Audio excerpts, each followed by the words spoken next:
ಜೀವನದಲ್ಲಿ ನಮಗಿರ್ತಕ್ಕಂತಹ ಆ ಪ್ರಾಬ್ಲಮ್ಸು ಹಾಗೆ ಸ್ಟ್ರೆಸ್ಸು ಇವೆಲ್ಲದರಿಂದ ನಾವು ಸ್ವಲ್ಪ ದೂರನೇ ಉಳಿಬೇಕು ಅಂದರೆ ಈ ಥರ ಸುಂದರವಾಗಿರ್ತಕ್ಕಂತಹ ಜಾಗಗಳಿಗೆ ಅವಾಗವಾಗ ವಿಸಿಟ್ ಮಾಡ್ತಾ ಬರಬೇಕು.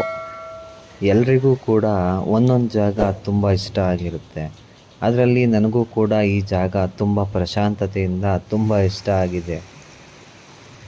ಈ ವಿಡಿಯೋನ ಯಾರು ಸ್ಕಿಪ್ ಮಾಡ್ದಂಗೆ ಪೂರ್ತಿಯಾಗಿ ವಿಡಿಯೋನ ನೋಡಿ. ನಿಮಗೂ ಕೂಡ ಈ ಜಾಗ ಇಷ್ಟ ಆಗುತ್ತೆ. ಹಾಗೆ ಈ ಜಾಗ ಎಲ್ಲಿ ಬರುತ್ತೆ ಅಂತ ಕೂಡ ನಾನು ಹೇಳ್ತೀನಿ.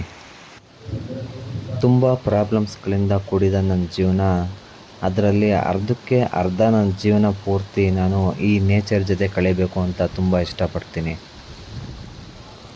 ಯಾಕಂತ ಅಂದರೆ ಪ್ರಕೃತಿಯಲ್ಲಿ ನೋಯಿಸುವಂತಹ ಜನರು ಇರುವುದಿಲ್ಲ, ನಮ್ಮನ್ನು ಹೀಯಾಳಿಸುವಂತಹ ಯಾವುದೇ ರೀತಿಯಾದಂತಹ ವಾತಾವರಣವೂ ಇರೋದಿಲ್ಲ. ಈ ಜಾಗ ಇರುವಂಥದ್ದು ತುಮಕೂರಿಂದ ಒಂದು 45 ಕಿಲೋಮೀಟ್ರು ಮೈಸೂರು ಕಡೆ ಹೋಗ್ತೀವಲ್ಲ, ಆ ಜಾಗದಲ್ಲಿ ಕಲ್ಲೂರು ಕ್ರಾಸಿಂದ ಒಂದು 2 ಕಿಲೋಮೀಟರ್ಸ್ ಬೋಚಿಹಳ್ಳಿಯಿಂದ ಸಿಗುತ್ತೆ. ಅಲ್ಲೇ ಈ ಸ್ಥಳ ಇರುವಂಥದ್ದು. ಈ ಜಾಗ ನೀರು ತುಂಬಿ ಕೋಡಿ ಬೀಳುತ್ತಲ್ಲ, ಅವಾಗ ನೋಡೋದಕ್ಕೆ ಇನ್ನೂ ತುಂಬ ಚೆನ್ನಾಗಿರುತ್ತೆ. ನಾನು ಹೋದಾಗ ಆಲ್ರೆಡಿ ನೀರು ಸ್ವಲ್ಪ ಕಮ್ಮಿ ಆಗಿತ್ತು. ಆದರೆ ಒನ್ ಡೇ ಫ್ಯಾಮಿಲಿ ಜೊತೆ ಟ್ರಿಪ್ ಹಾಕೋಕ್ಕೆ ಈ ಜಾಗ ಮಾತ್ರ ಹೇಳಿ ಮಾಡಿಸ್ದಂಗಿದೆ.